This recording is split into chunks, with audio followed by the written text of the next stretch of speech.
por conectarse. Como bien dijo Joaquín, mi nombre es María Jesús Ovalle.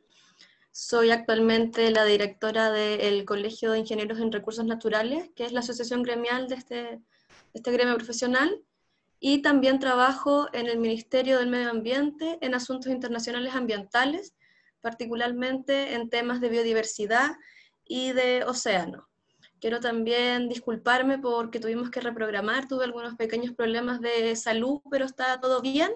Así que agradezco su disposición a conectarse hoy y espero también su presencia el otro lunes, que sería la segunda clase. Les cuento brevemente que soy ingeniera en Recursos Naturales Renovables de la Universidad de Chile y soy magíster en Relaciones Internacionales.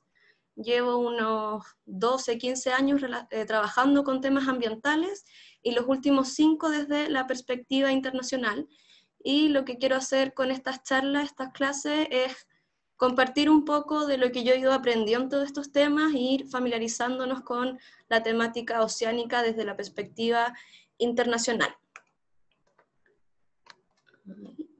Bueno, el objetivo de estas dos charlas es introducir, es súper importante esto, son charlas introductorias porque son temas complejos, por lo cual yo les voy a hacer una introducción y un breve contexto de cómo es la gobernanza oceánica internacional, cómo está el océano hoy en día, y voy a profundizar en el contexto multilateral, es decir, cuando son muchos estados los que se ponen de acuerdo, algunas negociaciones que se están dando actualmente sobre la materia. Para esto vamos a tener dos clases de 1 hora y media cada una. En la primera clase voy a dar líneas generales sobre la gobernanza oceánica internacional y sobre el estado actual de la biodiversidad y los servicios ecosistémicos pensados en los ecosistemas oceánicos y marinos. Y en la segunda clase, que es el otro lunes, veríamos más en profundidad la CONVEMAR, que es el gran paraguas podríamos decir, de la regulación internacional oceánica, y algunas negociaciones que están en curso en su alero, en las que estoy participando, y también algunas reflexiones de cómo poder vincularnos un poco más a todo lo que es oceánico, que muchas veces lo sentimos tan lejano. En particular, lo que les voy a contar, esta primera clase la separamos en dos partes, que la primera tiene que ver con explicar un poco cómo es la gobernanza oceánica internacional, entender el esquema de esta gobernanza y entender un poco mejor el concepto de aguas internacionales. Y en la segunda clase, como les decía, o sea, y en la segunda parte de esta clase, veríamos el estado de la biodiversidad marina y algunos datos de un estudio bien interesante sobre las implicancias económicas de proteger más el planeta. Les aprovecho de contar que pueden hacer todos sus comentarios en el chat y tenemos el apoyo de Melissa González, quien es la secretaria del Colegio de Ingenieros en Recursos Naturales, quien va tomando apunte de todas sus preguntas y cuando termina cada tema tenemos un espacio para preguntas y ahí vamos contestando. Ok, entonces con eso comenzamos con la primera parte de esta clase, que tiene que ver con cómo es la gobernanza oceánica. Como pueden ver en este esquema, está un poco desagregada la cosa. No es algo claro, ni simple, ni organizado. Está dividido en muchas partes y instituciones que tienen que ver con la gobernanza oceánica. Podemos ver aquí arribita, creo que ustedes ven mi mouse, que está, bueno, el esquema está en inglés, no lo pude encontrar en español. Lo que tenemos arriba tiene que ver con el rol de las Naciones Unidas, que finalmente está en la cabeza de todo esto, pero algo más bien como flujo de información, no es que tenga el poder o el mandato de hacerse cargo de todo lo que ocurre en los océanos. Y podemos ver también cómo distintos temas se abordan desde las distintas instituciones en esta gobernanza oceánica internacional. Por ejemplo, acá tenemos el rol que cumple la ILO, en español es la OIT, la Organización Internacional del Trabajo, que ve los aspectos relacionados a los trabajadores en alta mar, a las condiciones en los buques y similares. Tenemos también la IMO en inglés y la OMI en español, que es la Organización Marítima Internacional, quien regula una serie de aspectos relacionados con el movimiento de buques y embarcaciones y el vertimiento de ciertas sustancias permitidas o no permitidas según cómo esté regulado en los océanos. La parte de la investigación científica sobre el océano la lleva la UNESCO a través de la COI en español, que es la Comisión Oceanográfica Internacional. Ellos hacen la parte de la investigación científica. También tenemos que toman parte en esta gobernanza fragmentada y compleja los programas de Naciones Unidas, las agencias especializadas sobre desarrollo y sobre medio ambiente. Y aquí también entra convenios quizás más conocidos, más escuchados, como el convenio sobre diversidad biológica, o CITES, que es el convenio sobre tráfico de especies de flora y fauna, con fines de comercio. También tenemos a la FAO con un rol muy importante. Como sabemos, la FAO es el Programa de Naciones Unidas para la Alimentación, pero en sus enfoques está la línea de la alimentación, digamos, a todo lo vinculado a lo terrestre, y por otro lado a todo lo marino. Entonces aquí entra a reglamentar todo lo vinculado a las pesquerías. Y finalmente tenemos acá UNCLOS, que en español es la CONVEMAR, que es lo que les decía que voy a profundizar en la segunda clase, que es la Convención de Naciones Unidas sobre Derecho del Mar. Es un acuerdo internacional muy grande, tiene cerca de 300 artículos, que aborda muchos aspectos distintos de la protección del medio ambiente, de la delimitación de los espacios marítimos, de la relación de los estados con los recursos marítimos, y una serie de cosas. La verdad, cuando ustedes reciban esta presentación, esta diapositiva, la pueden revisar en detalle, pero como pueden ver, hay muchos organismos involucrados, la gobernanza oceánica está desagregada. Incluso aquí abajo podemos ver estos 3 círculos que están como flotando, digamos, que tienen que ver con la parte más Antártica por un lado, Ártica por el otro, y la Comisión Ballenera Internacional, que son como estas islitas. Pero todo esto, todo lo que representa este esquema, son los actores involucrados en la gobernanza oceánica. Y eso dificulta muchas veces tomar acuerdos o tomar medidas, porque hay que poner a muchas instituciones con los estados que están dentro de acuerdo para avanzar hacia un lado o hacia el otro. La verdad, yo no tengo la capacidad para hacerles una revisión exhaustiva de todo esto, y como les decía al comienzo, esto es más bien una intención introductoria a estos temas para que vean cómo son de complejo, cómo hay muchas instituciones involucradas, y a pesar de eso, el océano está en condiciones críticas. Quizás esta es una reflexión personal, pero la falta de un marco global, algo que pueda ordenarlo a todo, es lo que dificulta el éxito de cada una de estas medidas por sí solas. Cuando hablamos de aguas internacionales o de alta mar, muchas veces queda un poco la duda de qué son las aguas internacionales, también llamadas alta mar, y también se pueden escuchar por ahí como zonas más allá de la jurisdicción nacional, es decir, aquellos territorios del océano donde ningún estado tiene jurisdicción. Como pueden ver en este mapa, lo que está en azul oscuro es alta mar, es muchísimo. Todo lo que está en celeste son aguas jurisdiccionales, donde es un espacio que se delimita desde la costa hacia el océano, que aplica tanto para los continentes como para las islas. Por eso se ven esos círculos celestes en medio de las zonas azul oscuras, que representan las áreas jurisdiccionales de islas. Los datos generales, que son bien impresionantes, es que el 71% del planeta está cubierto de océano. O sea, tenemos mucho más océano que tierra. Luego, el 64% son aguas internacionales, o sea, más de la mitad del océano, o sea, 64%, está en este régimen que es de todos y de nadie.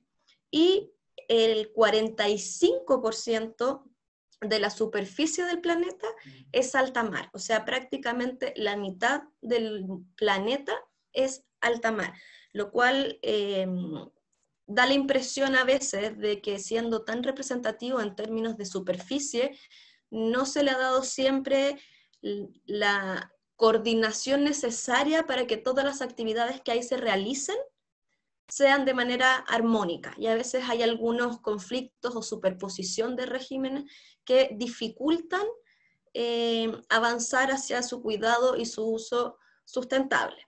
Pero por lo menos ya tenemos cierta claridad versus algunos años me refiero, del rol que juega el océano en el planeta y que tenemos que ponerle más atención a los procesos que están pasando ahí.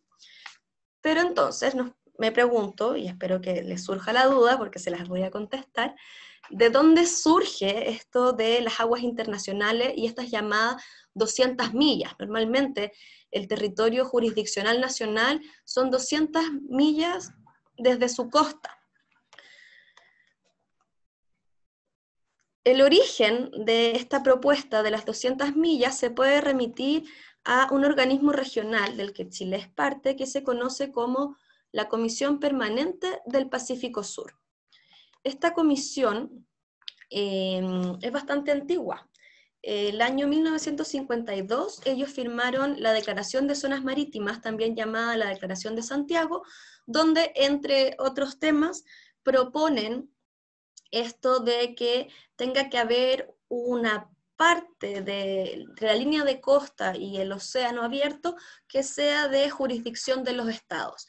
Y ahí es donde ellos proponen y se acuerdan entre ellos, en esos momentos Chile, Perú y Ecuador, acuerdan definir estas 200 millas marinas y que los recursos contenidos ahí son de exclusivo uso del Estado. Es importante aquí contarle, esto es algo que a mí me contaron, y yo lo creo, pero no tengo una fuente así, un respaldo, del origen del número, del por qué 200 millas, y por qué no 150 o 300 o cualquier otro número. Y lo que a mí me ha tocado ver y escuchar en reuniones que he participado, es que este número tiene un origen bastante conservacionista, ya que en esos momentos, en 1952, cuando se firma esta declaración, ellos calculan la distancia que toma a un barco de esa época, con esos motores y esa tecnología, al pescar una ballena, cuánto demora en llegar a tierra, al continente. Entonces el cálculo del momento fue que con 200 millas, esa ballena pescada en las 200 millas llegaba mal a tierra. Por ende, era un desincentivo a la caza de ballenas. De ahí dicen que surgen, a mí me parece una historia muy bonita, cada vez que puedo la comparto, así que se las comparto a ustedes. Y lo otro interesante es que esta idea de las 200 millas, que partió siendo de los gobiernos de Chile, Ecuador y Perú, después fue tomando fuerza, y cuando se negoció la Convención del Mar, fue recogido esto y pasó a ser el número 200 millas, el que determina las aguas jurisdiccionales o no, o ya entrando a alta mar.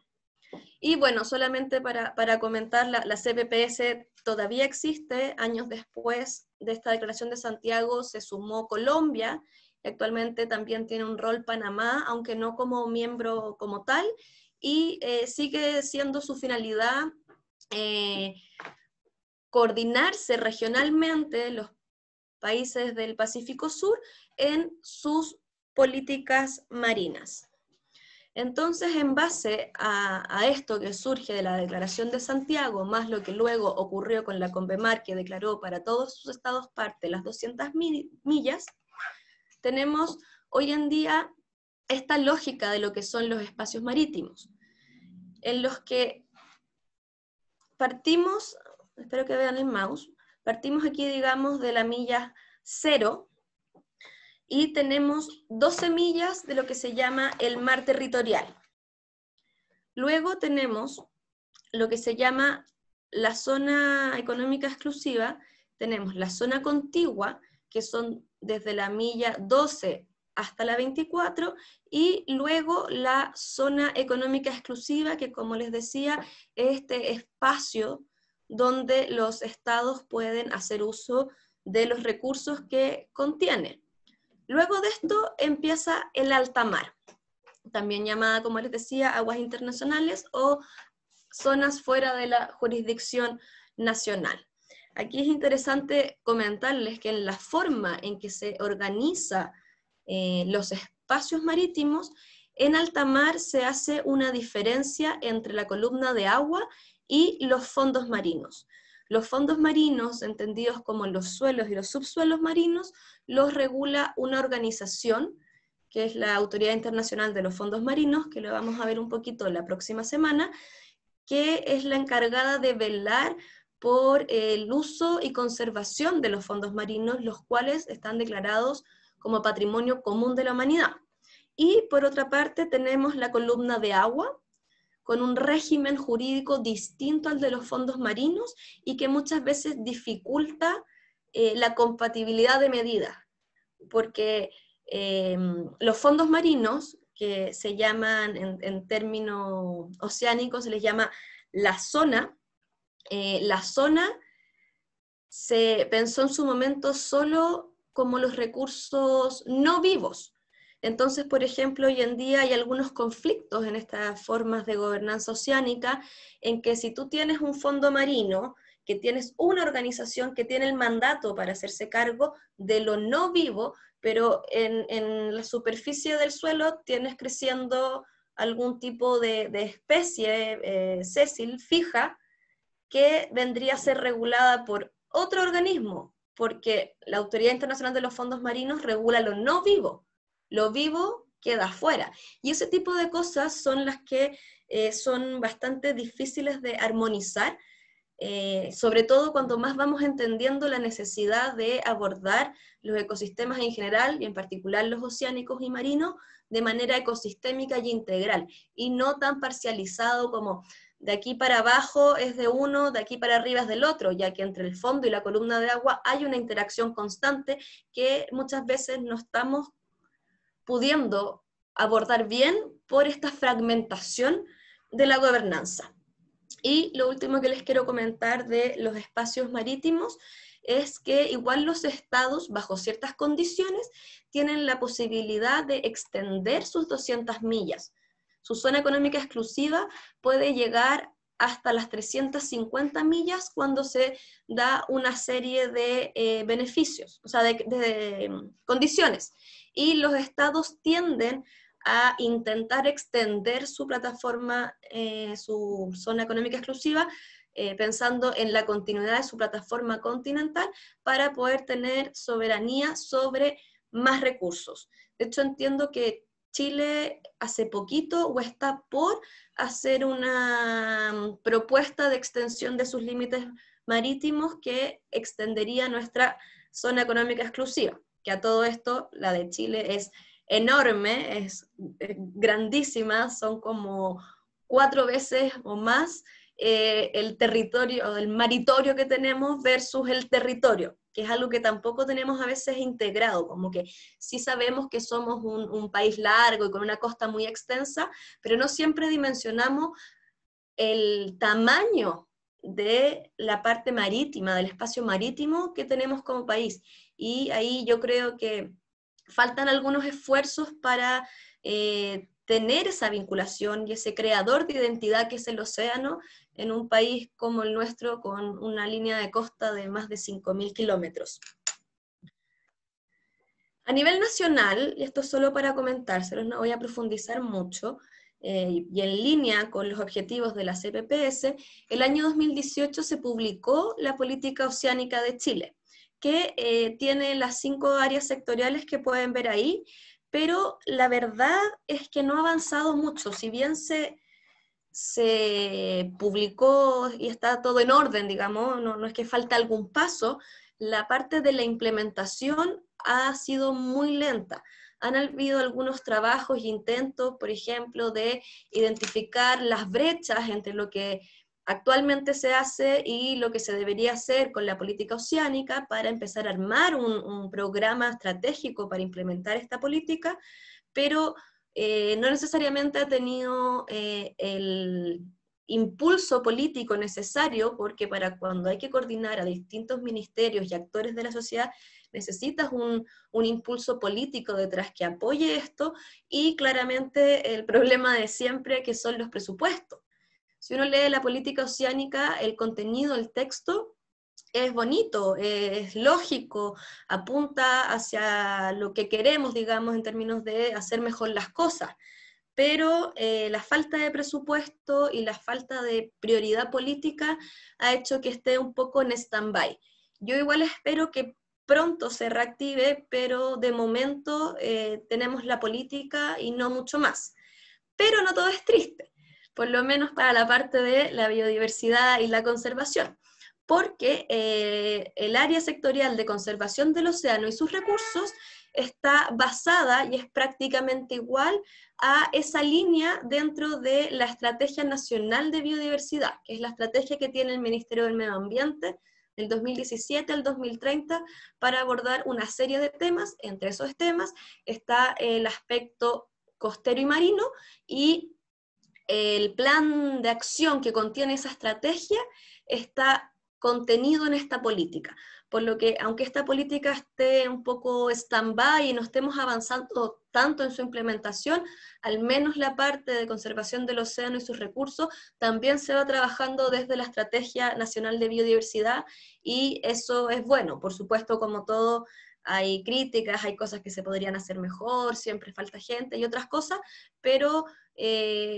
como la estrellita buena de esto, que aunque la política no se está implementando bien de momento, a través de la estrategia sí estamos avanzando un poco.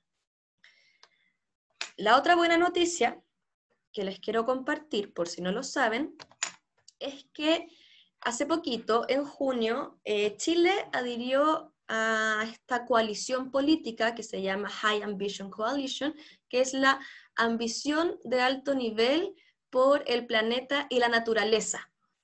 Es una alianza que busca que estos temas ambientales se mantengan en agenda internacional y que no se dejen de lado. Esto permite que se hagan más eventos, que se utilicen estos temas para respaldar políticamente decisiones técnicas. Es una muy buena noticia. Yo la verdad estoy muy feliz de haber logrado que Chile y las autoridades vieran la importancia de crear esto que llaman el momentum, que como que no se olviden los temas, sino que sigan vigentes, y que estén dispuestos a promover esfuerzos, en particular para dos cosas. Una es lograr como una meta al 2030 la protección del 30% de las tierras y del 30% de los mares del planeta. Y ahí es importante destacar que es de manera global. No es que cada país, cada estado tenga que proteger 30 y 30, sino pensándolo como en el planeta, porque aquí lo más importante es proteger aquellos lugares más importantes de proteger, sin importar cómo la división político-administrativa que tenemos de fronteras y estados pueda cortar esos ecosistemas. Y el otro objetivo de esta coalición es promover las soluciones basadas en la naturaleza, que es esto que últimamente se ha escuchado harto y que viene del enfoque ecosistémico, que es un poco más antiguo, de cómo la naturaleza hace cosas que a nosotros nos beneficia. Un buen ejemplo es cómo el mantener los manglares en su lugar cumple un rol de amortiguación de marejadas y de regulación de los niveles. Entonces, la solución basada en la naturaleza es, por ejemplo, mantener el manglar o restaurar el manglar para no tener tantos conflictos con las subidas del nivel del mar, con las marejadas y con otros desastres costeros que son consecuencia del cambio climático. Así que por aquí yo encuentro que es una muy buena noticia que Chile sea parte de la JAC. Tiene el impulso, el respaldo político para que las decisiones técnicas no sean miradas en menos, sino que se empiecen a considerar, y también da pie a un mayor involucramiento de la sociedad civil, a que estos temas tampoco están en desconocimiento de las autoridades, sino que existen, y la sociedad civil tenemos que cumplir un rol de visibilizar las cosas, porque el futuro es de todos, no es solo de algunos. Con esto, si no me equivoco, termino la primera parte. Meli, cuéntame si hay preguntas. Hola, tenemos dos preguntas. Uno es, si pudieras reforzar nuevamente la diferencia, si es que existe entre aguas internacionales y alta mar, aunque sé que lo indicaste hace poquito. No hay, son sinónimos. Alta mar, aguas internacionales y áreas fuera de la jurisdicción nacional son tres sinónimos para el mismo pedazo del planeta, digamos. Súper. Y hay una confusión con, al principio nombraste que el 64% de los océanos son aguas internacionales, pero ¿qué pasaba antes de la Declaración de Santiago y de la Convemar? ¿Cómo se definía ese porcentaje que era internacional, o hasta dónde llegaba el porcentaje que correspondía a la jurisdicción de las naciones o de Chile? Mira, qué buena pregunta.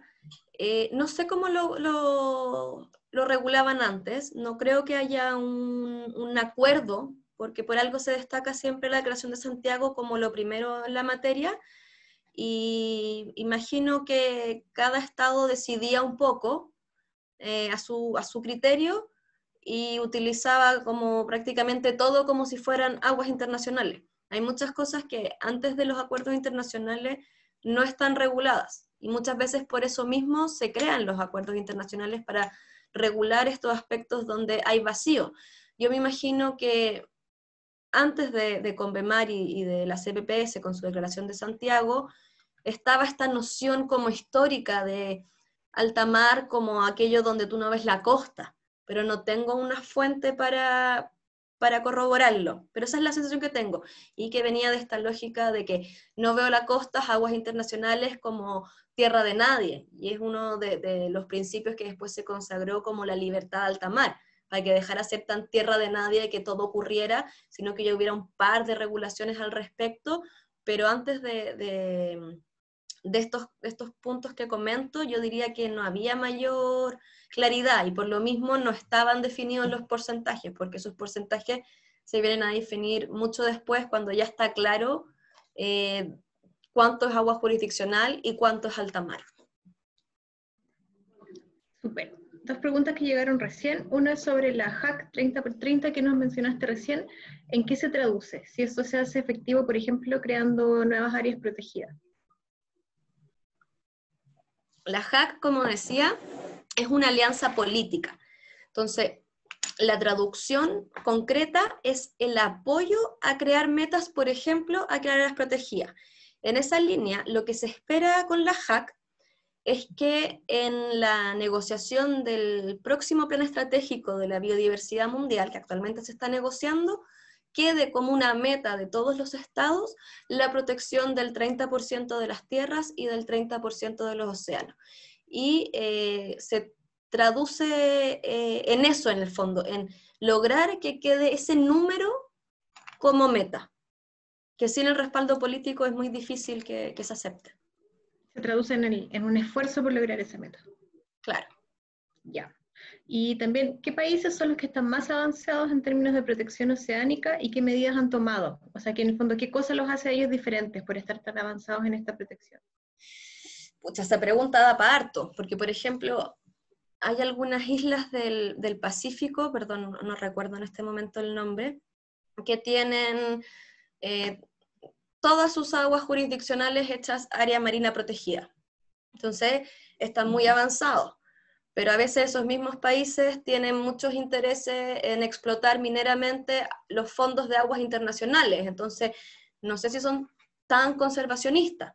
Por ejemplo, Chile a nivel internacional es considerado como está súper bien considerado en términos de protección oceánica, porque actualmente tenemos cerca del 42% de nuestra zona económica exclusiva protegida, pero estamos muy al debe con su manejo efectivo, porque por ahora, y como son grandes superficies y muchas veces lejos de la costa, es caro y difícil hacer los planes de manejo que requieren las áreas protegidas.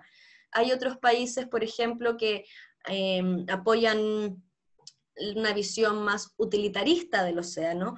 Por ejemplo, Noruega impulsó el Foro de Alto Nivel para la Economía Oceánica Sostenible, que finalmente tiene un enfoque de cuidar el océano para utilizarlo. Entonces ahí también eso del más avanzado depende un poco de quién pregunta y cuáles son los objetivos donde estás midiendo el avance. Bueno, todo esto Chile también es parte de ese panel de economía oceánica sustentable. Entonces, en general, nadie está tan avanzado, porque o tienen pocas áreas bien manejadas o tienen grandes áreas poco manejadas. Y por eso también surge esta coalición política y otras iniciativas también, para hacerlo mejor, porque el Estado está crítico del estado de la biodiversidad oceánica y en general. Entonces es necesario ponerse otras metas y concretar distinto las cosas, pero no podría poner un listado de quiénes son los países que están más avanzados, por lo que decía recién, que depende un poco bajo qué enfoque estás pensando el avance. De acuerdo.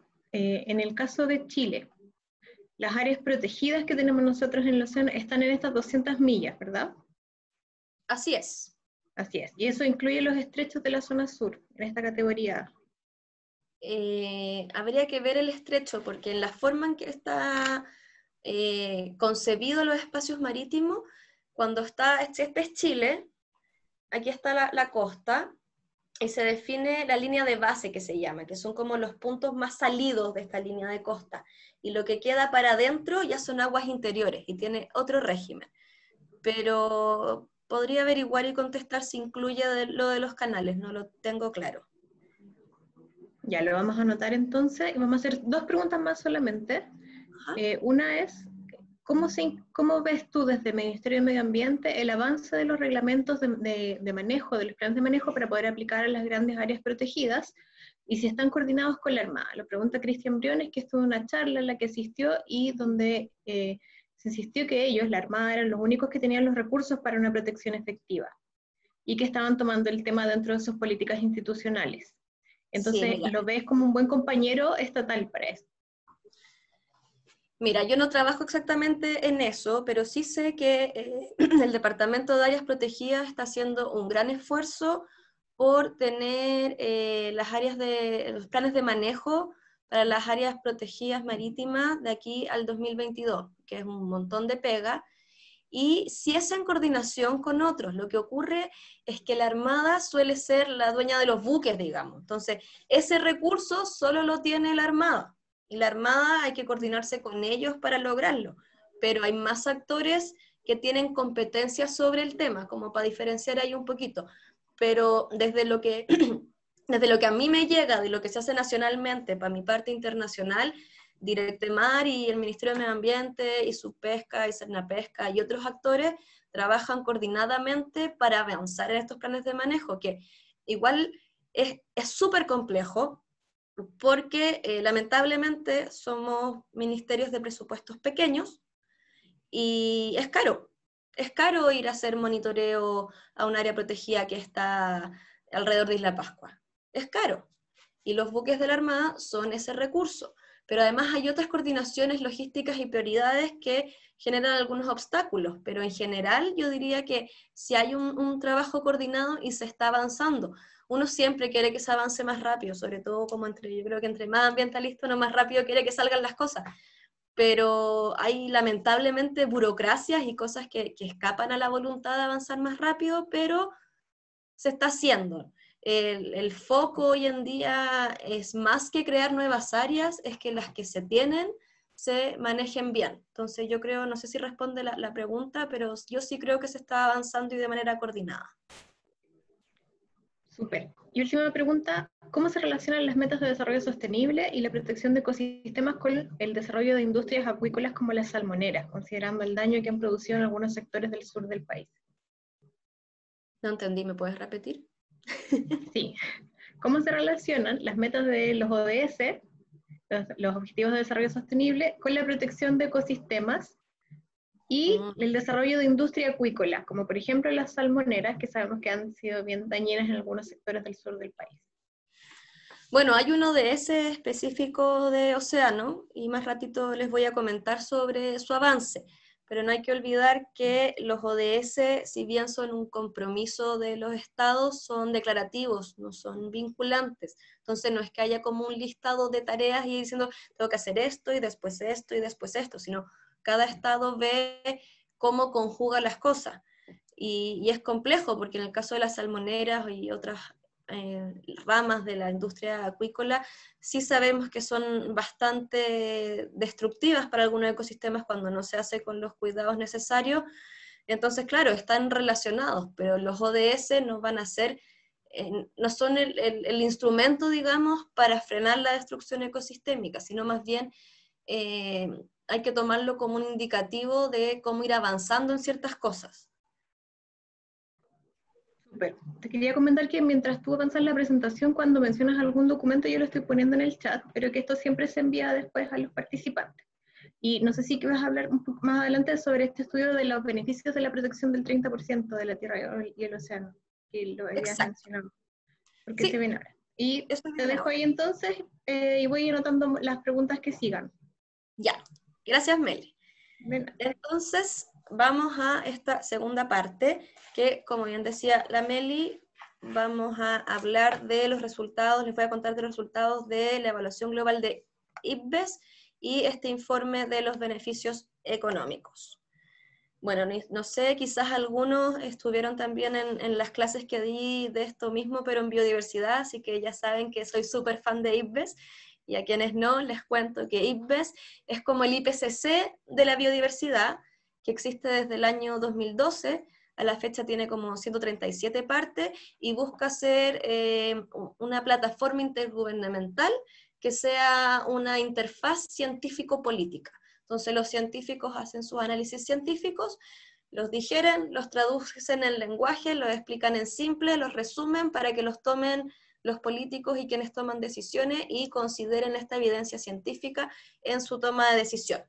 En esa línea, el año pasado se publicó el reporte del estado global de la biodiversidad y los servicios ecosistémicos, que es un metaestudio donde analizaron más de 15.000 publicaciones y llegaron a ciertas conclusiones sobre el estado actual de la biodiversidad y los servicios ecosistémicos, las tendencias hacia dónde vamos con nuestras conductas y algunas propuestas para revertir esta situación. Pero yo ahora me voy a centrar solo en el estado de la biodiversidad y en particular a la parte oceánica.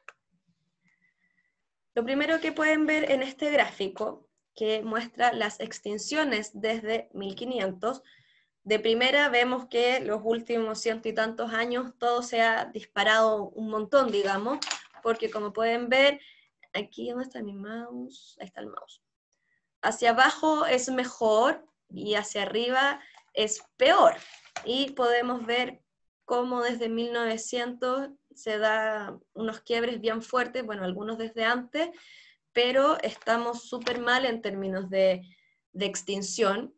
El dato bueno, digamos, como el optimismo de por medio, es que en base a lo que dice este reporte de IPBES, sin acciones de conservación, el riesgo de extinción de estos grupos hubiera sido al menos un 20% mayor.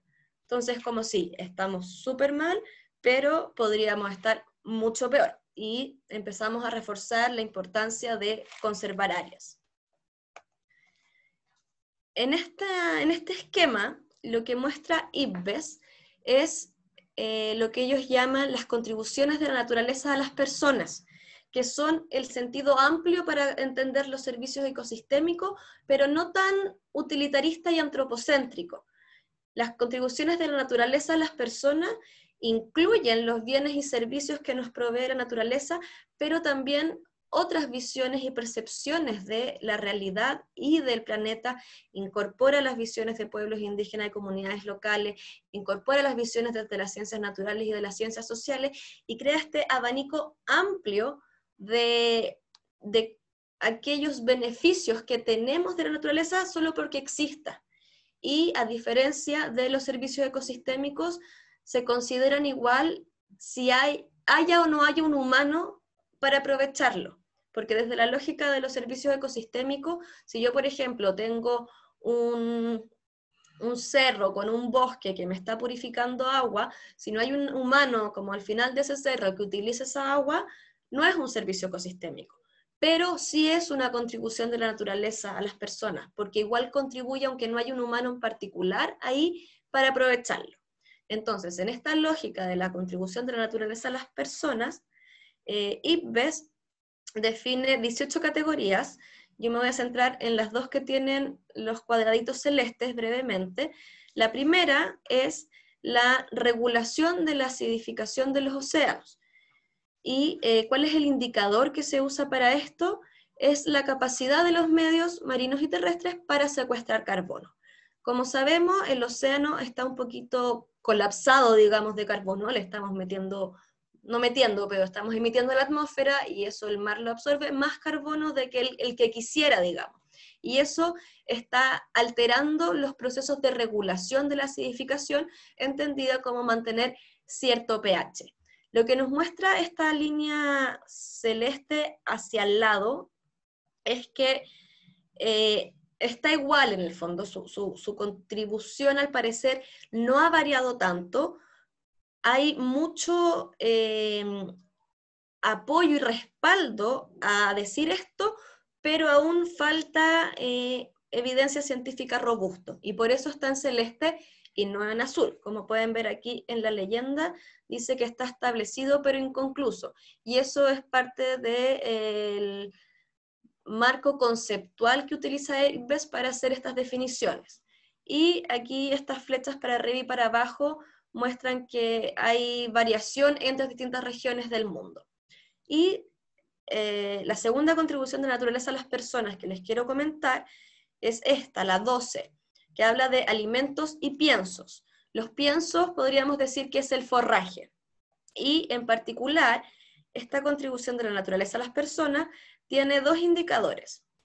Y el segundo es la abundancia de poblaciones de peces marinos. Como podemos ver, está hacia abajo. Eso quiere decir que ha disminuido la capacidad que tiene la naturaleza por proporcionar estas poblaciones de peces. Lo digo súper neutral, si hay un efecto antrópico al respecto, pero aquí solo estamos hablando de la capacidad de la naturaleza para proveer. Y en este caso, a diferencia del anterior, está en azul oscuro, lo que quiere decir que hay apoyo en esto y hay evidencia científica que lo respalda. Entonces está bien establecido que la abundancia de poblaciones de peces marinos ha disminuido, pero también manteniendo esta variación entre regiones, no es consistente en todo el planeta. Esto nos dice que tenemos menos poblaciones de peces, pero esto es un poco más grave si tomamos en consideración lo que les pongo aquí, que bueno, son datos hasta el 2011, pero la tendencia no ha cambiado mucho. Hasta el 33% de la pesca reportada es de pesca ilegal, no declarada o no regulada. Entonces hay como toda una parte de la pesca que es aún más nociva por las formas como se hace y que va en mayor detrimento de estas poblaciones de peces y de la capacidad de la naturaleza de entregarnos los beneficios que si la dejáramos sola ella nos entregaría.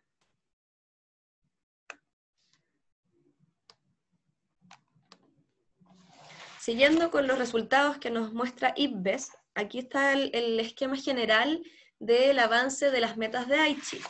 Para quienes no estén familiarizados, las metas de Aichi son un set de 20 metas que se definió en el marco del Convenio sobre Diversidad Biológica como las metas a cumplir entre el 2011 y el 2020.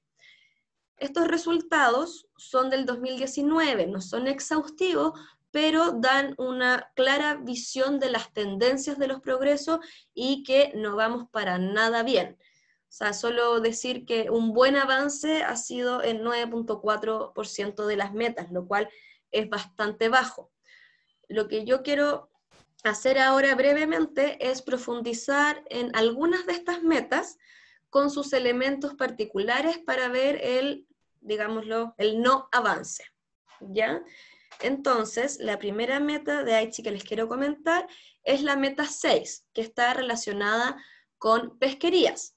Esta meta tiene 3 elementos, en resumen. Por ahí si quieren también les puedo mandar el texto de las metas en completo, pero en resumen, lo que se esperaba cuando se definió esta meta en 2011 es que al 2020, o sea, a este año, los peces fueran explotados sosteniblemente, las especies agotadas tuvieran planes de recuperación y que no tuviéramos efectos adversos por algunas prácticas de pesca. Como podemos ver en los resultados que hace DAIPBES, ha habido un escaso avance, y ya fue, si 2020 estamos ahora, la meta, estamos en proceso de actualizarlas, pero esa meta no se cumplió. Las poblaciones de peces no se están explotando sosteniblemente. Si vemos este gráfico, vemos que, me cambiaron los colores, ahí está. Un 7% de las especies comerciales o comercializadas están bajo pesca, que es bastante poco, es un 7%. El 33% ya está en niveles insostenibles, está sobrecapturado, estamos sacando más peces de lo que las mismas poblaciones pueden regenerar para seguir generando nuevos peces. Y cerca del 60% está en su límite superior de sustentabilidad, lo que significa que con cualquier mala jugada, mala decisión, mala aplicación de algo, va a pasar a nivel insostenible. Entonces podríamos decir que la gran mayoría de las pesquerías marinas, según el reporte de IPBES, están mal encaminados hacia lograr pesquerías sostenibles. Y eso es algo que se trata de trabajar en distintas instancias. Por ejemplo, existen las organizaciones regionales de ordenamiento pesquero que dan cuotas, pero se mezcla eso que en el fondo en este territorio están estos estados que se organizan en esta organización regional pesquera y hacen en base a análisis científico la determinación de cuota. Pero muchas veces tenemos el problema de lo que les decía antes, de la pesca ilegal, no declarada, no reglamentada, que no se cuantifica, pero que afecta a los mismos stocks de peces. Entonces la situación de las pesquerías es bastante complicada, porque si bien hay esfuerzos para hacerlo mejor, tampoco se abordan tanto o se logra generar efectos en los problemas. Tenemos aún mucha pesca ilegal, mucha pesca incidental. Si mi objetivo es pescar atunes y agarré un delfín, bueno, lo mato y lo tiro y da lo mismo, es pesca incidental, pero no da lo mismo porque estamos alterando los ecosistemas. Y bueno, lo mismo con los efectos adversos, que tiene que ver, por ejemplo, con la pesca de arrastre, que si bien desde una perspectiva económica puede ser muy atractiva, si tenemos consideraciones ambientales y del impacto de los ecosistemas, la pesca de arrastre es nociva porque destruye todo a su paso, y es difícil muchas veces conciliar, abandonar estas prácticas por sus niveles de rentabilidad. Entonces, el estado actual de las pesquerías está bastante crítico y no hay un claro camino o una clara luz de que vaya a cambiar cómo se están haciendo las cosas ahora. La siguiente meta son dos, que les quiero comentar, son dos en una, que de primera, ¿me pasé? Ahí sí. De primera pareciera cuando uno las mira que no tienen tanto que ver con el océano, porque la meta 7 tiene que ver con la parte forestal y agrícola, y la meta 8 con la contaminación. Pero si es que analizamos la realidad del planeta desde un enfoque ecosistémico, un enfoque integrado en que está todo conectado, podemos ver que decisiones en la agricultura impactan sobremanera los océanos, como es el caso de lo que les pongo aquí, un fragmento del reporte de IPBES, que hasta el 2008 la incorrecta aplicación y uso de los fertilizantes creó más de 400 zonas muertas, que son donde se acumula este fertilizante, digamos, disminuye los niveles de oxígeno y imposibilita que florezca ahí la vida que antes había. y eso va afectando de una u otra manera. No todos los efectos de lo que estamos haciendo sobre el océano ya los tenemos claros.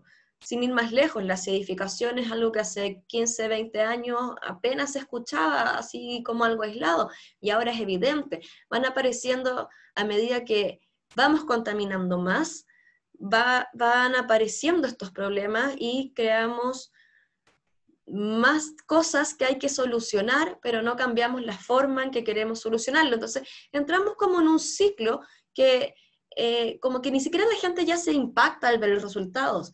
IPBES hace todo este análisis de los progresos a las metas Aichi, y la conclusión después de los estados como, pucha, no lo pudimos hacer, bueno, sigamos. Y ojalá que las próximas metas se parezcan harto a las anteriores para no tener que reestructurar tantas cosas. Y como que ahí se pierde un poco la lógica y el sentido de la necesidad de hacer las cosas distintas.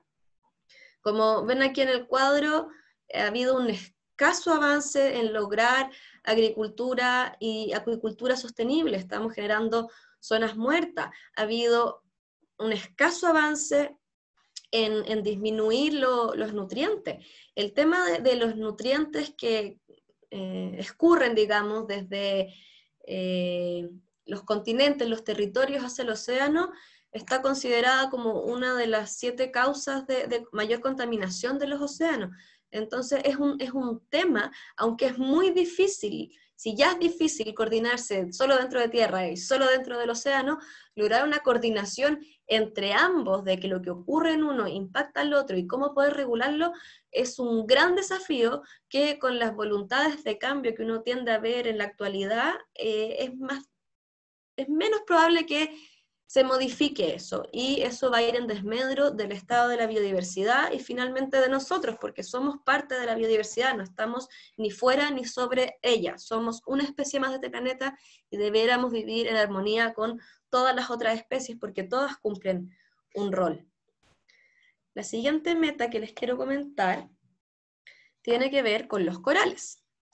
Había una meta específica para los corales que era disminuir las presiones sobre los corales y de otros ecosistemas vulnerables.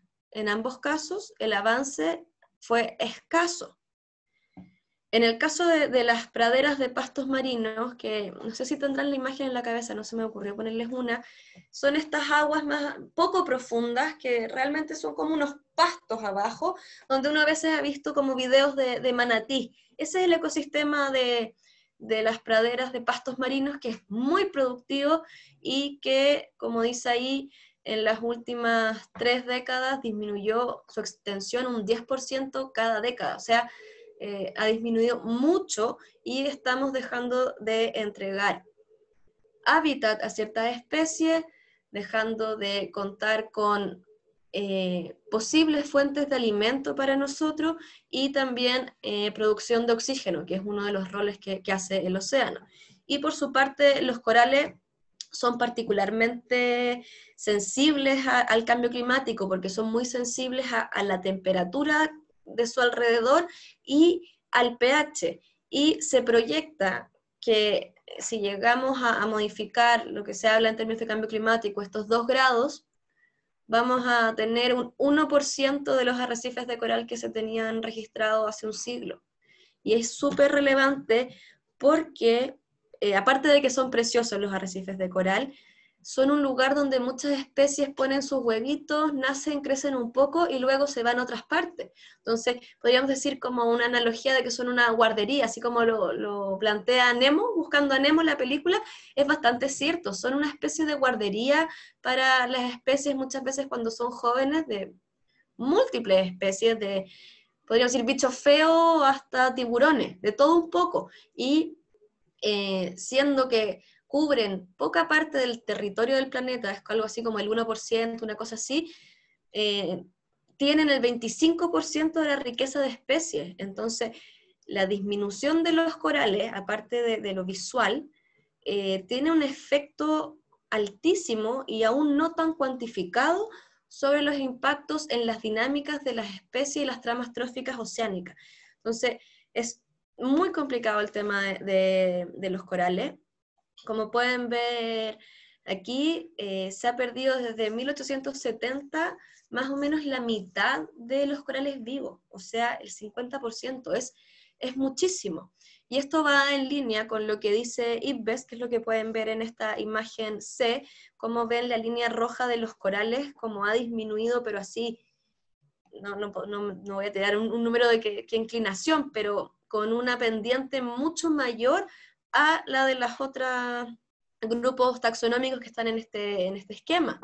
Y este índice de supervivencia que hace la IUCN, lo que hace es que agarra los grupos taxonómicos, corales, aves, mamíferos, y cuando ya los ha evaluado en su lista de especies en peligro de extinción, la lista roja, cuando está 2 veces o más evaluado, pueden meterlo a este índice de supervivencia, en el que 1, es decir, aquí arriba, quiere decir que todas las especies están en categorías de preocupación menor, y 0, bueno, no alcanza a ser 0, pero el 0 es que todas las especies están extintas. Y si vemos la curva de los corales, si sigue esa trayectoria, rápidamente se va a extinguir. Y esa extinción, como les decía, va a repercutir de todas maneras en la composición de las poblaciones, de las comunidades oceánicas, no solo directamente en los arrecifes, sino también todas de aquellas especies que usaban los arrecifes como refugio y que ya no los tienen. De las metas de Aichi, la última que les quiero comentar es la 11, que es la que tiene que ver con áreas protegidas. Esta meta tiene varios elementos. Los 2 primeros tienen que ver con cobertura como tal, el porcentaje que se protege.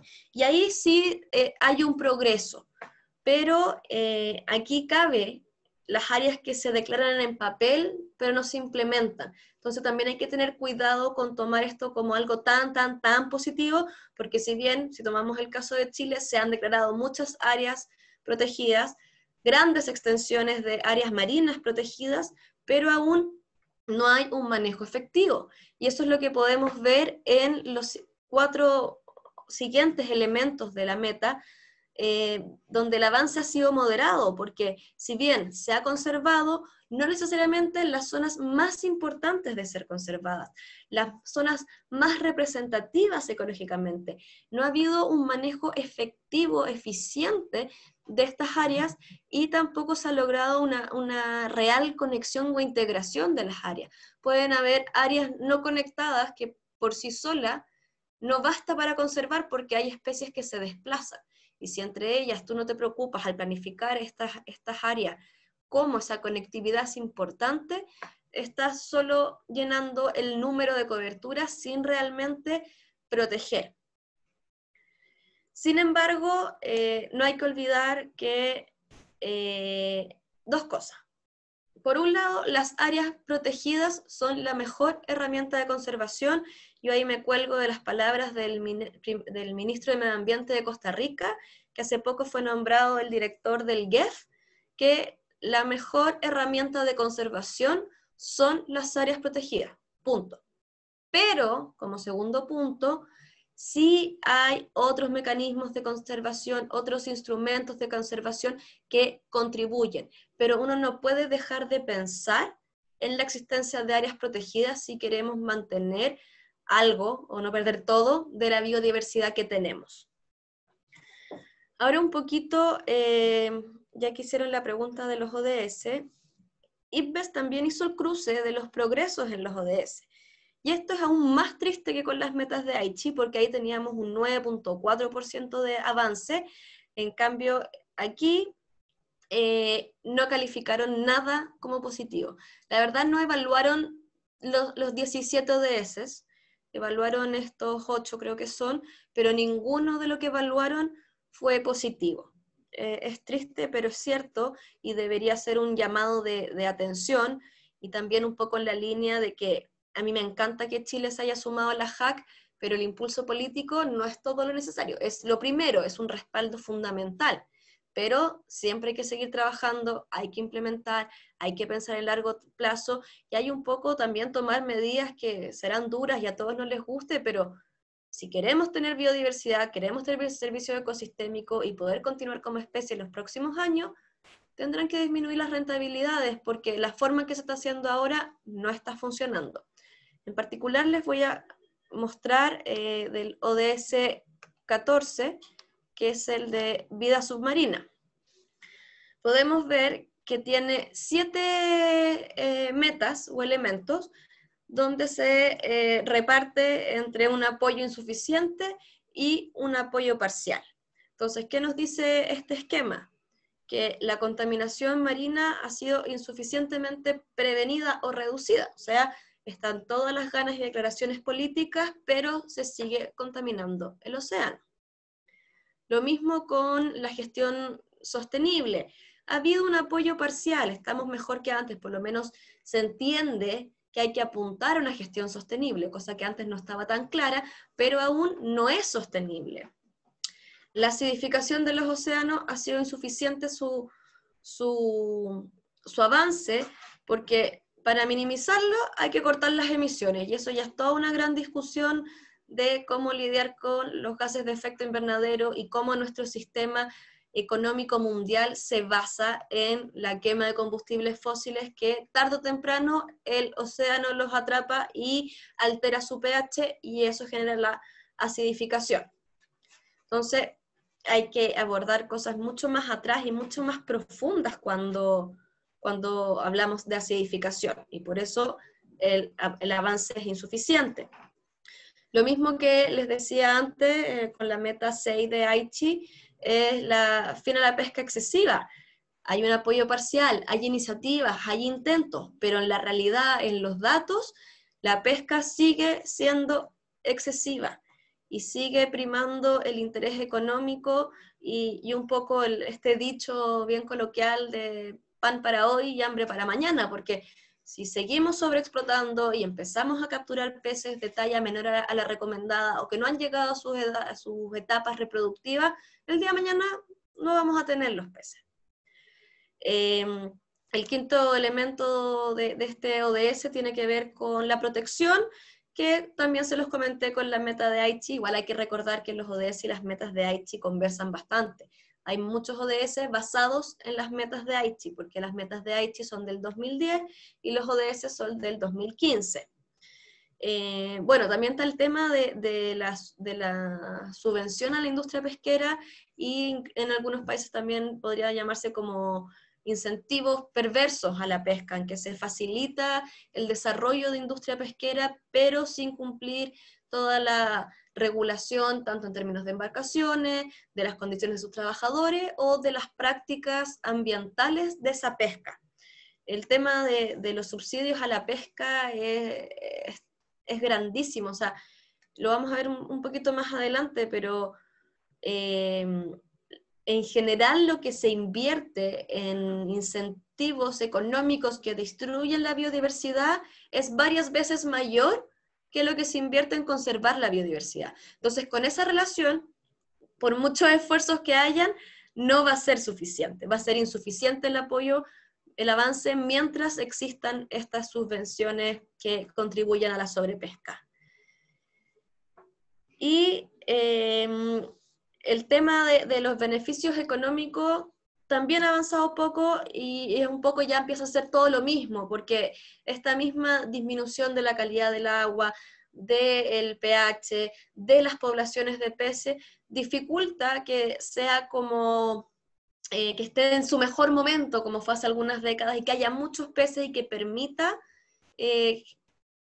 crecer y mantener la economía sobre las pesquerías. Y hay que recordar, no me acuerdo exactamente el número, pero son unos varios cientos de millones de personas que dependen de los recursos marinos. Entonces, mientras no se avance en términos de cómo proteger la biodiversidad para que los recursos pesqueros estén disponibles para ser utilizados de manera lógica y racional, no van a poder aumentar los beneficios económicos.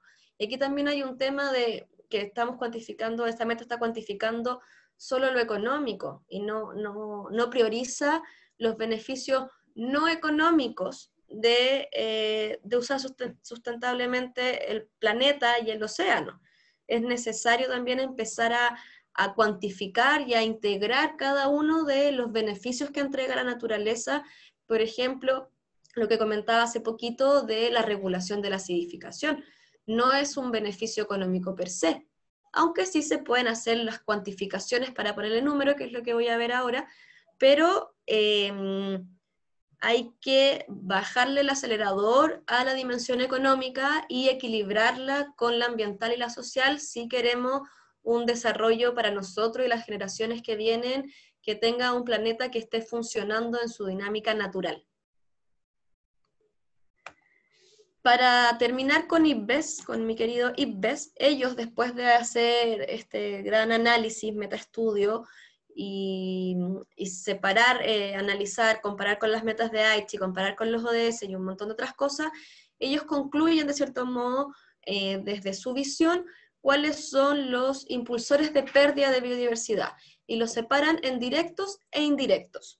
Y yo aquí solo quiero comentarles lo que definen como impulsores directos de pérdida de biodiversidad para los ecosistemas marinos. El mayor impulsor de pérdida de biodiversidad, que es más o menos algo así como un 30% por lo que calcula el ojo, es la explotación directa. Esa explotación directa son las pesquerías, es la acuicultura, es la sobrepesca, es todo lo que he ido comentando hasta ahora y que es lo que más está destruyendo a la biodiversidad. Entonces igual podríamos decir que todos estos esfuerzos de organizaciones regionales pesqueras, de algunos acuerdos, de cosas que se están negociando, no ha sido suficiente porque estamos perdiendo la biodiversidad, estamos explotando, sacando del océano más de lo que el océano nos puede entregar. Como segundo punto de pérdida de biodiversidad en los océanos está el cambio de uso de mar, que muchas veces tiene que ver con, por ejemplo, sacar manglares para cultivar camarones. Por si no saben, la mayoría de los camarones que comemos y son importados son de cultivo en zonas donde antes eran manglares. Por ejemplo, cuando en una zona pones o sobrecargas de actividad acuícola, también estás cambiando el uso del mar y eso altera todas las dinámicas relacionadas. Como tercer impulsor de pérdida de biodiversidad en ecosistemas marinos está el cambio climático, que en sí mismo, no es en sí mismo, sino es cómo el cambio climático exacerba otras cosas, cómo influye este aumento de las emisiones en el carbono que almacena el océano, cómo altera su pH, cómo aumenta el nivel del mar, un montón de cosas que van destruyendo cómo durante miles o millones de años el océano ha funcionado. Cuarto impulsor directo es la contaminación, tanto la que ocurre en el océano, o sea, desde barcos que contaminan el océano. También ahí entran, por ejemplo, las plataformas petroleras con sus derrames que contaminan en el océano, y así muchas otras actividades, como también la contaminación que les mencionaba que viene desde tierra. Aquí también entra el tema de los plásticos, por supuesto, como una forma de contaminación que va afectando, cada vez vemos más formas en que nos afectan, ya no es solo visual, ya no es solo con los peces, ya se sabe que el microplástico es vector de enfermedades, que no estamos comiendo el microplástico, y así muchas otras cosas. Pero no es la única contaminación del océano, también tenemos contaminación por radiación. Durante años en el océano se ha botado autorizadamente, por lo demás, se han botado residuos nucleares al océano, y no siempre eso ha sido cumpliendo todas las medidas de seguridad. Y a eso hay que sumarle lo que pasó con Fukushima, esta central nuclear, que con el terremoto en Japón del 2011 se rompió, creo que era el reactor, pero que durante varios años negaron que hubiera un problema, hasta que por estudios de medición de radiación se empezaron a dar cuenta en las costas de California que estaba aumentando el nivel de radiación, y recién ahí Japón tuvo que asumir que sí había habido todo este tiempo un flujo de agua radioactiva al océano. Otro contaminante importante del océano es el mercurio. Tenemos bastante mercurio que también proviene en gran mayoría de un desastre ambiental que ocurrió en Japón, no me acuerdo cuándo, en los años 40, en la bahía de Minamata, que una industria tenía como residuo agua con mercurio y la fue echando a la bahía.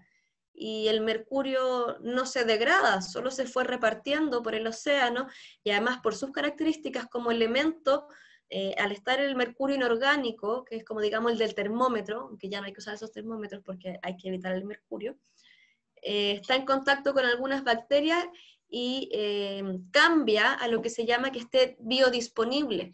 Entonces el fitoplancton lo come, digamos, y entra a la cadena trófica, y va pasando del fitoplancton al zooplancton, al pececito, al pez, al pecesote, y va aumentando porque es una característica de esta sustancia que se magnifica. Entonces el daño, entre más arriba estás en la cadena, tienes más mercurio. Entonces, bueno, en fin, tiene muchas fuentes de contaminación en el océano que hay esfuerzos por regular, pero que aún son insuficientes. Y el quinto impulsor directo de pérdida de biodiversidad que declara IPBES para los ecosistemas marinos tiene que ver con las especies exóticas invasoras. El ejemplo que se me ocurre en este momento es con el pez león. No sé si lo conocen. Podría haber puesto una foto también, perdón. Es muy lindo, es un pececito como de este porte, como que las aletas son así como con café y blanco, y pareciera una melena. Es precioso el bicho. Pero es como del océano Índico. Y ahora hace un par de años que ya está en todo el Caribe, y el pez león no es solo porque es como que tenga melena, es bastante voraz, entonces destruye todo y se come todo. Entonces, eso es solo por dar un ejemplo. Hay muchas especies exóticas que se han desplazado de un lugar a otro, alterando los ecosistemas y siendo un impulsor directo de pérdida de biodiversidad. Eso es lo que les quería comentar de IPBES. Y ahora brevemente les voy a comentar de lo que les decía Melissa hace un ratito, de este reporte. Este reporte, que se llama como coloquialmente el reporte Waldron, no sé cómo se dice, lo puedo mandar por escrito, Waldron, por ahí, es un estudio independiente de más de 100 autores, que es el primer reporte de su tipo en términos multisector para ver los efectos globales de la conservación, pensado desde la conservación en sí misma, la agricultura, la silvicultura y y las pesquerías, esos sectores. Y este reporte es nuevito, así que no lo he revisado con tanto detalle como he podido hacer con mi querido IPBES. Esto se publicó el 8 de julio y se publica en el marco de la JAC, de la Coalición de Alta Ambición. Y lo que busca un poco es entregar respaldo científico a la necesidad de proteger el 30% del planeta, porque como siempre hay muchos escépticos que creen que proteger es malo. Si alguien tiene una mirada totalmente económica, siente que cuando le protegen un lugar le están quitando algo donde él podría ganar. Y lo que viene a hacer este reporte es analizar eso y desmitificar muchas cosas. ¿Qué es lo que concluye más o menos este reporte? Es que la relación entre los costos de proteger el 30% del planeta y los beneficios es de 1 a 5. Por cada 1 que a mí me cueste, voy a tener 5 de beneficio. Así que de primera es una buena señal. Los resultados de la evaluación científica que ellos hacen demuestran que los beneficios son mayores que los costos, que es como el primer gran mito, que es muy caro, que no se amortiza, etc. Aquí lo desmienten y dicen que por lo menos 5 a 1. ¿Por qué por lo menos? Porque ellos plantean varios escenarios para hacer su análisis, y esos escenarios varían un poco qué parte del planeta estoy protegiendo. Según qué parte en concreto estoy protegiendo, qué beneficios tengo. Pero más o menos en promedio, ellos dicen que es esta relación 5 beneficio, 1 costo. Luego plantean que tampoco es tan caro, o sea, sí, es muchísima plata si uno lo ve en número, pero proteger el 30% del planeta solo costaría el 0.16% del PIB mundial. Entonces aquí es donde en el fondo hacen también como la invitación a estos científicos, a los políticos que adhieren a la JAC, de repensar un poco la distribución de los gastos. En su momento, bueno, antes de que surgiera la iniciativa de la JAC, daba vuelta la idea de lograr que los países se comprometieran a usar el 1% de su PIB para fines de conservación. Y hasta ahí llegó la idea porque no ha sido todavía ese cambio de switch de entender que esto es una inversión, no es solo un costo. Pero quizás, en base también a que en los últimos años había un gran auge de la evidencia científica para el respaldo de las decisiones políticas, quizás, ojalá, ya no encuentren que este 0.16% del PIB sea algo tan inabordable. ¿Qué más nos cuenta este informe? Que si bien hoy en día existen áreas protegidas, a nivel global se estima que está protegido algo así como el 6-7% del océano, y en tierra cerca del 15%. Pero si bien tenemos esas coberturas, el manejo efectivo aún no es el deseable, y en parte es porque no se le destinan los recursos necesarios. Lo que dice este reporte es que actualmente se utilizan o se gastan 24.3 mil millones anuales para estos fines de la conservación, cuando se deberían utilizar 68 mil millones. O sea, es un poquito más del doble de lo que se está usando. Y ahí habría áreas protegidas con un manejo efectivo, que es lo que hoy en día no tenemos.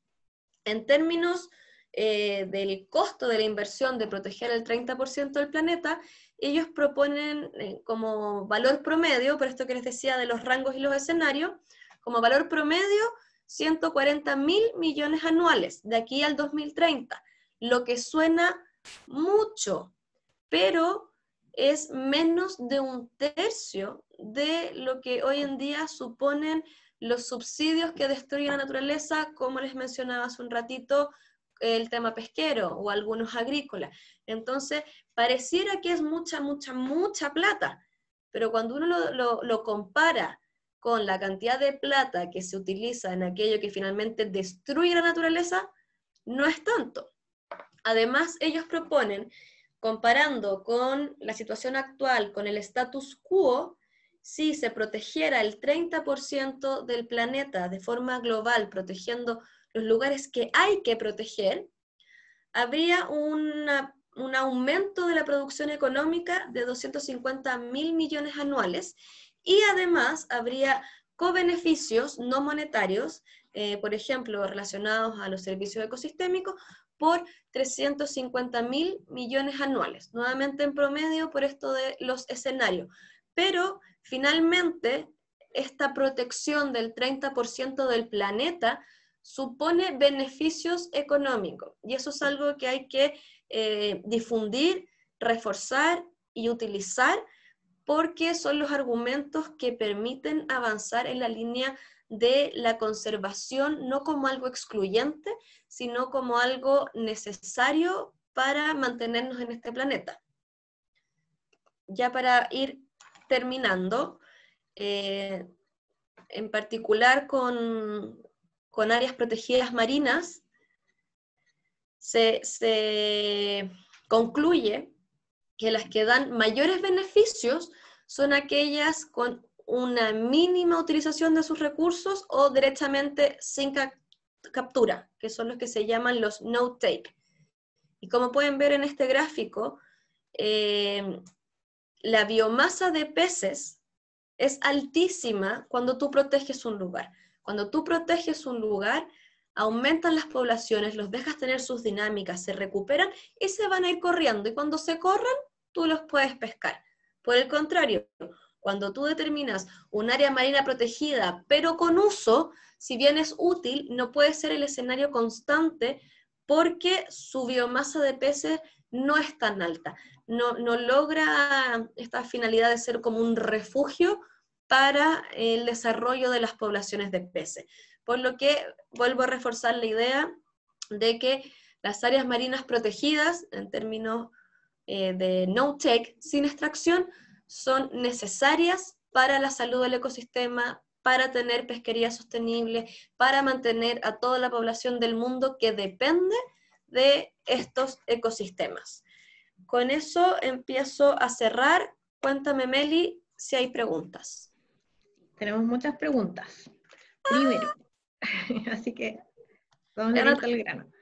¿Cuál es la fuerza de la Policía Marítima en Chile, considerando el abuso que ha habido de los recursos marítimos como la pesca ilegal?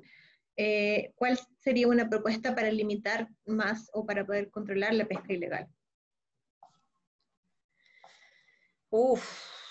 Tan buenas las preguntas. La verdad no sé, porque nunca he tenido que trabajar estrechamente como con el rol de fiscalizador de policía marítima de la Armada, pero por lo que he escuchado por ahí, sí tienen un alto nivel de fuerza y pueden sancionar. El tema, por lo que entiendo, es que ellos pueden involucrarse cuando hay un incumplimiento de una normativa o hay algo que no se está haciendo como corresponde. Pero si la normativa permite prácticas abusivas, por ejemplo, la Armada no tendría nada que hacer, por ejemplo, si una salmonera está creando una zona muerta bajo ella, si tiene la tramitación y los permisos sectoriales y ambientales, como que ahí hay un desfase de las competencias. Pucha, el tema de la pesca ilegal es súper complejo. Han habido algunos intentos de avance, por ejemplo,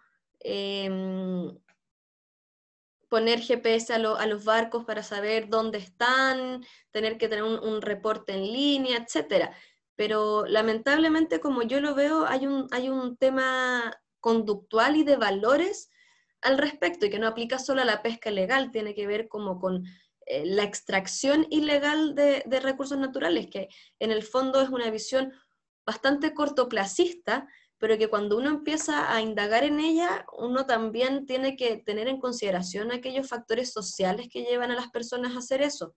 Entonces, la verdad, yo no tengo una propuesta de cómo terminar con la pesca ilegal. Lo que yo sí creo es que, por ejemplo, habría que terminar con la pesca de arrastre o tener un mayor control de los artes de pesca que se utilizan. Pero el frenar la pesca ilegal es como, no sé, es como decir, no sé, que se acaben los ladrones. O sea, siempre va a haber gente que va a estar trabajando pensando en ganarle al sistema.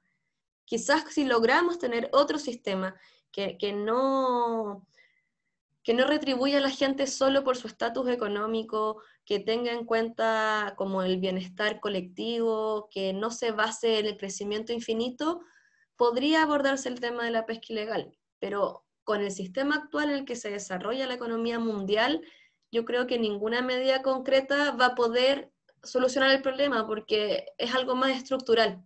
Entonces puedes tener una medida que lo solucione, pero por otro lado van a encontrar otra forma de hacerlo igual. Okay. Entonces, las siguientes preguntas las voy a hacer juntas porque creo que se relacionan. Una, comentaba una persona sobre la caza de ballenas y lo que hacía Japón, que seguía cazando con fines científicos en aguas internacionales, pero luego una persona nos complementó que Japón se salió de la Comisión Ballenera Internacional, por lo tanto su pesca ahora es con fines comerciales. Entonces las preguntas son, ¿qué se puede hacer para evitar que ese país continúe con esta práctica de caza de ballena, o acaso en las aguas internacionales en realidad no podemos hacer nada? Y eso nos lleva a la pregunta de cuál es el organismo internacional que regula la pesca en aguas internacionales. Ya. Como bien comentaste, Japón durante muchos años, siendo parte de la Comisión Ballenera Internacional, declaraba pesca científica de ejemplares de cetáceos. Hace 2 años o 3, no me acuerdo, pero hace poquito Japón se salió de la Comisión Ballenera Internacional, por lo cual ya no le tiene que declarar nada a nadie de cuál es la finalidad de su pesca, y ahora abiertamente hace pesca con fines comerciales. Lo curioso es que los niveles de consumo de ballena en Japón están súper bajos, entonces tampoco está claro quién se está comiendo a las ballenas. ¿Qué se puede hacer? La verdad es difícil meterse con las decisiones de otro estado, pero una vez más yo refuerzo ahí como el rol de la sociedad civil. Por ejemplo, la misma Comisión Ballenera Internacional, este acuerdo, surge el 86 desde la presión de la sociedad civil, que hizo una manifestación gigantesca en Londres, porque igual las ballenas generan cierto grado como de empatía al ser humano, y notaron que se estaban cazando indiscriminadamente, y hicieron su presión como sociedad civil, que llevó a crear esta Comisión Ballenera Internacional. Ahora, no se puede obligar a Japón a volver ni a dejar de cazar, y es súper complejo como todo lo que es política internacional, porque igual Japón es un país súper importante en términos políticos y económicos, entonces tampoco es que simplemente le hagáis el quite o le hagáis la ley del hielo hasta que dejes de cazar ballenas. Entonces yo creo que lo único que puede ser es la presión desde la sociedad civil, pero los resultados de eso son bastante variables. ¿Y qué organismo ve la pesca? Está desagregado. Si me permiten, voy a volver a la diapositiva del comienzo.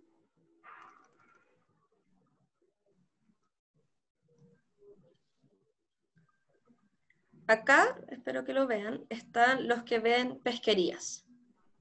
Entonces, como está desagregado, está la FAO, está el acuerdo de stock pesqueros que viene de la Convemar, están los planes, los organismos regionales de ordenamiento pesquero que se van repartiendo el mundo, están los programas oceánicos, hay muchas instancias donde se ven los temas pesqueros internacionales, pero ninguno que uno pueda hacer una denuncia como tal. Habría que quizás ver ver dónde o qué recurso para ver quién lo regula, como trataba de transmitirle, esto está bien desagregado en su lógica. Entonces, la pesca, si bien la pesca en alta mar en parte está regulada por este acuerdo, que se los puedo comentar brevemente la próxima semana, tiene mucho que ver aquí, como está bien apuntada, las organizaciones regionales pesqueras. Chile, por ejemplo, es parte de la Organización Regional de Ordenamiento Pesquero del Pacífico Sur, que digamos como que va desde nuestras costas, como con Perú, Ecuador, hasta el otro lado, tomando todo el Pacífico, hasta Nueva Zelanda, Australia. Pero ellos también tienen sus cuotas y todo, pero a pesar de eso, hay sobrepesca, hay peleas por las cuotas, hay quienes podrían, por ejemplo, decir, ya, si tenemos 100, yo creo que entre todos deberíamos pescar 60 y nos repartimos 10 cada uno. Y va a llegar uno y va a decir, sí, sí, sí, pero después, al momento de la verdad, no va a tener muy claro cómo, yo no tuve nada que ver, pero él en vez de pescar 10, pescó 50. Entonces tomó los 40 que se estaban cuidando para mantener el stock pesquero. Entonces, es súper complicado y no hay como un tribunal, digamos, para estas cosas, porque como todos sabemos, cuando lo que mueven son los intereses económicos, lo demás se deja un poco de lado, lamentablemente. Ok, siguiente pregunta. Voy a tratar de agrupar las que tienen que ver más con Chile para el final, así que si ven que me salté de repente alguna pregunta en el chat, no se asusten, es por eso. Sobre el ODS 14, que es de vida submarina, ¿es solo para lo que es submarino o también incluye, por ejemplo, la protección o el cuidado de especies como las aves marinas que están en superficie, pero en el mar? Yo creo que cuando se habla de ecosistemas marinos, incluye también, por ejemplo, las aves marinas. Y si no, también hay que tomarlo en correlación con el ODS 13, espera que no me sé los números. 13, no, 15, perdón, que es el de vida en la Tierra, que son los ecosistemas terrestres. Entonces hay que como considerar ambos en conjunto y entre los dos, en el fondo, cuando se toma una medida, por ejemplo, el plan recoge para la Fardela Blanca, ese está contribuyendo a los 2 ODS, pero no se crea ese plan para responder a no sé si me explico, no se crea el plan recoge para responder al ODS, sino por otras razones se crea este plan recoge que viene de antes y apunta y apoya el cumplimiento de estos 2 ODS, vida en el mar y vida en tierra. Respecto de los ODS, yo quería acotar y comentar que la contribución nacional determinada de Chile ante la Comisión Marco sobre el Cambio Climático, la última NDC o NDC que se presentó, tiene algunos compromisos específicos sobre océanos. Por ejemplo, está avanzar en lo que decía María Jesús, que es de, tener implementados los planes de manejo para las áreas protegidas y también avanzar protegiendo zonas que están subrepresentadas dentro de los ecosistemas marinos y humedales costeros. Les podemos mandar el link también para que lo miren. Estos ejemplos que nos has dado tan bonitos como el del pececito león, ¿dónde podemos encontrar como información con más detalle de este tipo de ejemplos que das que son tan ilustrativos cuando uno quiere hablar del tema? Bueno, el reporte de IPBES está lleno de datos, yo soy fan número 1 de IPBES, pero puedo buscar si es en particular para especies exóticas invasoras o en general de los ejemplos, eso me queda la duda. No, era en general ejemplos, los ejemplos que ocupas para aplicar las cosas como teóricas. Ahí yo puedo hacer una revisión y mandarles algunos documentos y insumos. No todos los saco de documentos y insumos. Por ejemplo, lo del pez león para mí fue algo personal, porque yo de niña, viendo como documentales Discovery por el estilo, siempre lo encontré precioso, precioso, precioso, pero nunca como que me dediqué a investigar dónde estaba el pez león, como que no tienen ese como componente geográfico esos documentales de los años 90. Y por cosas del trabajo tuve que ir al Mar Rojo a una reunión de biodiversidad y ahí tuve la oportunidad de bucear y vi el pez león y quedé maravillada, maravillada, maravillada. Y cuando salgo, como que le comenté a una amiga, le mandé un WhatsApp como, oye, vi el pez león, y ella no tenía idea dónde yo andaba. Y me dijo, ay, ese pez que tiene destruido todo el Caribe, que aquí, que allá, que mata a este. Y como que a mí me empezaron a caer casi que lágrimas de, pucha, pero es que yo lo vi donde parece que tiene que estar. Entonces, así uno también va recogiendo las experiencias y los ejemplos que son buenos, pero pucha, el pez león es tan bonito y qué pena que esté en el Caribe, ojalá estuviera solo en el mar Índico, pero igual si lo ven en el Caribe, por último es bonito. Fíjense que fuera así de malo y fuera feo. Pero ahí yo les puedo mandar una revisión preliminar de dónde sacar ejemplos. Ok. Ahora, ¿dónde se puede encontrar información sobre la gente que hace lobbies marinos? ¿O dónde se registran estos lobbies marinos? Para lo que es pesca, minería del suelo submarino, industrias costeras u otro, ya sea en Chile o a nivel internacional. A ver, ¿quiénes hacen lobby marino? Por ejemplo, Zona Pesca. Desde la industria hace un lobby muy fuerte de la Sociedad Nacional Pesquera. Hay ONGs internacionales, desde Greenpeace, que aboga un poco en contra de la minería submarina, está High Seas Alliance, que busca la conservación de los ecosistemas marinos, está la Deep Sea Coalition, que es la coalición de los océanos profundos, que es los que abogan porque las decisiones de explotación de fondos marinos sean desde la ciencia, y la ciencia del problema es que dice que no se haga. Y hay hartas instancias, en general, bueno, a nivel nacional no sé tanto, porque estoy media desconectada de lo marino nacional, pero en general los convenios internacionales hoy en día todos dan espacio a la sociedad civil. Entonces también desde ahí es una forma de lobby, entendiendo el lobby no solo como el malo, sino como un gestor de intereses. Y la conservación es un interés que se gestiona desde organizaciones de la sociedad civil que participa en las reuniones de distintos acuerdos, ya sea de tierra, de humedales, de océanos, de lo que sea. Siempre la sociedad civil organizada es un lobista y hay formas en las que uno puede ir vinculándose. Ok, complementando ahí, si quieren ver quiénes hacen reuniones por declaración de intereses, en las páginas de todos los servicios públicos hay una plataforma de transparencia y de lobby, y hay una plataforma de la ley del lobby, y todas las audiencias que se hacen en el marco de la ley del lobby quedan registradas, entonces puedes ver quién se juntó con quién y en qué fecha, por ejemplo. Eso está en la página de cada servicio. Sobre las áreas marinas protegidas, ¿la mínima extracción incluye la pesca artesanal? Sí, puede ser. Lo que pasa es que tampoco hay un consenso internacional sobre los tipos de áreas marinas protegidas. Lo más cercano es una categorización que hace la IUCN y que de cierto modo se ajusta a lo que se ha definido en Chile. Pero mínima extracción sí se podría considerar el uso que da la pesca artesanal, pero bajo ciertos criterios. Yo creo que cada vez que se define y diseñe el funcionamiento de un área marina protegida, hay que ver las particularidades del lugar y no tirar como estas recetas tipo de toda la pesca artesanal se va a considerar como una mínima extracción, porque no necesariamente es así. Entonces hay que tener cuidado con las categorías. Pero en general cuando hablan de mínima extracción es como para diferenciar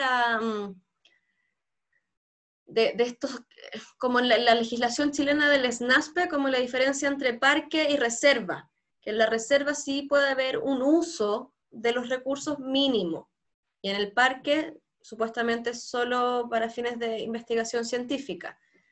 Pero pensando que esa pregunta va como por la AMMC, pues no me sé la sigla, Áreas Marinas y Costeras Protegidas de Múltiples Usos, yo creo que sí, eso igual se consideraría un mínimo impacto siempre que se haya hecho un estudio para así determinarlo y que no sea a priori tipo receta. Okay. Sobre el impulsor de cambio del IPBES, o sea, el impulsor del IPBES que es cambio de uso de mar. ¿Tú podrías dar algún ejemplo? Y nos pregunta también si la acuicultura es un ejemplo de esto, del cambio de uso de mar. Claro, como les decía, los dos ejemplos que les di de cambio de uso de mar, uno es la destrucción de manglares para poner cultivos de camarones, y el otro exactamente, pues, todo lo que es acuicultura, que lo separo porque en el fondo estoy destruyendo, no solo estoy haciendo cultivo de camarones, que es una actividad acuícola, sino que además estás destruyendo los manglares que son maravillosos y tienen muchas funciones. Y en general, toda intervención de tipo acuícola es un cambio de uso de mar. También, por ejemplo, la construcción de un puerto nuevo es un cambio de uso de mar. Y así varias actividades en que podríamos decir que cualquier alteración del nivel de la forma original costera es un cambio de uso de mar. Ya, y ahora pasamos a las preguntas sobre Chile.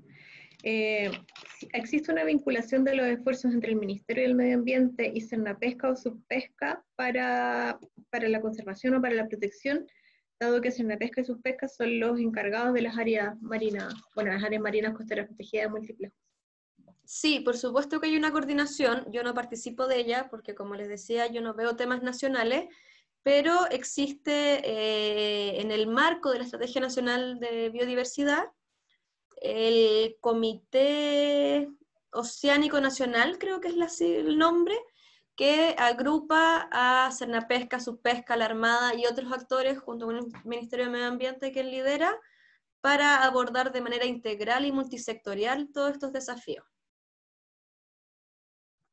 Ok. En Chile, gran pregunta. ¿Quién fiscaliza las áreas protegidas? Y si el Ministerio de Medio Ambiente ha solicitado aumentos de presupuesto para poder establecer un porcentaje alto que le permita tener dinero para fiscalización y capacitación. Bueno, hoy en día, como está fragmentado el sistema de áreas protegidas de Chile, la fiscalización va a depender un poco de quién depende esa área protegida. Entiendo actualmente las que son marinas, Cernapesca y Directemar tienen las competencias de fiscalización para eso. Y en lo que es presupuesto, pucha, que ganas de tener presupuesto, me encantaría. Pero sí ha habido un avance. Hace 1 o 2 años se creó una glosa presupuestaria para el tema del manejo efectivo de áreas protegidas. Y eso es un gran avance porque a pesar de lo difícil que es que te den plata en el Estado, cuando se crea una glosa, es decir, que haya un título al que yo le pueda pedir esa plata, es muy difícil que después la quiten. Entonces, se creó la glosa y ese es el gran hito. El monto es bastante pequeño, no cubre todas las necesidades, pero ya existiendo la glosa se puede ir trabajando para aumentar. Y por supuesto, todos los años se pide presupuesto, pero no lo dan. Y eso ya es una decisión del Congreso y la DIPRES y de los grandes poderosos que entenderán que no siempre van a querer plata para cuidar el medio ambiente. Y las dos últimas preguntas están relacionadas. Una es, ¿cuáles son las actividades que más afectan el recurso marítimo en Chile? ¿Y cuáles son las zonas de Chile que tienen más daños confirmados o que más daños sufren?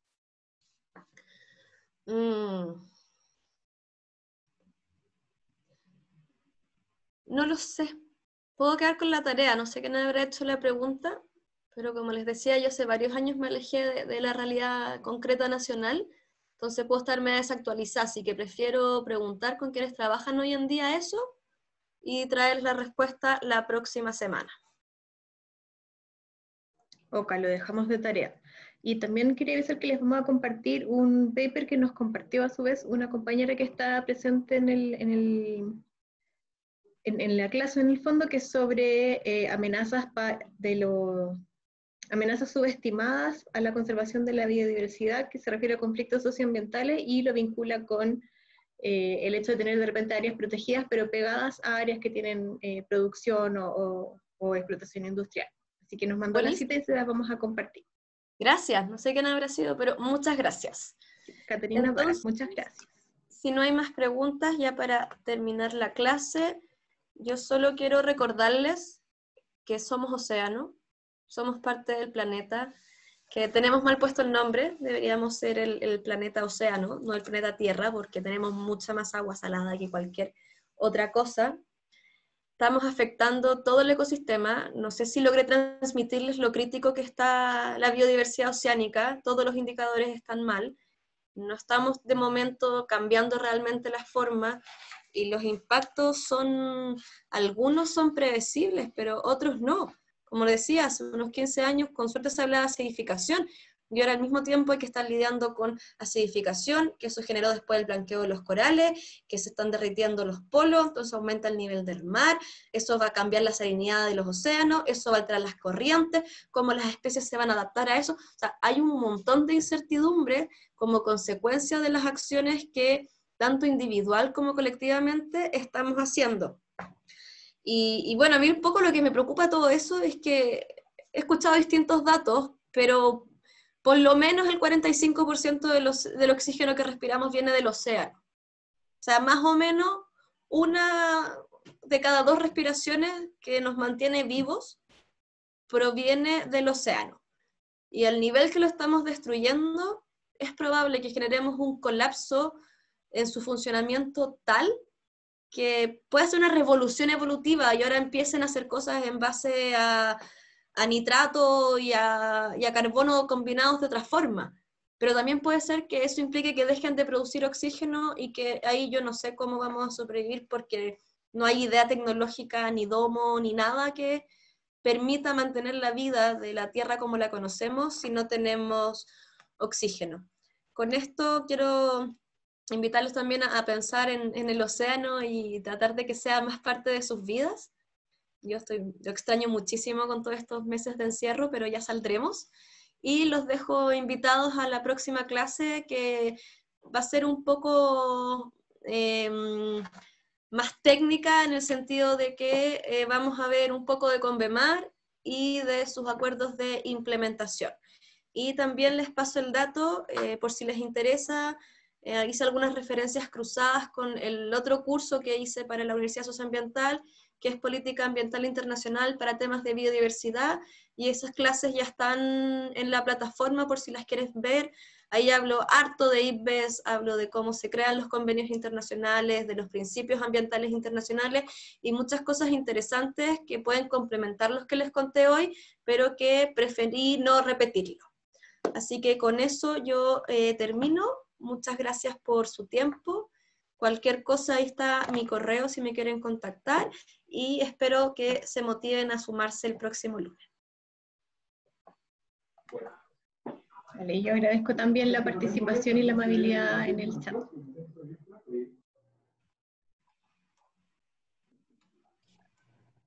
Muchas gracias, María Jesús y Melissa, por la clase. Voy a De detener la nada. grabación.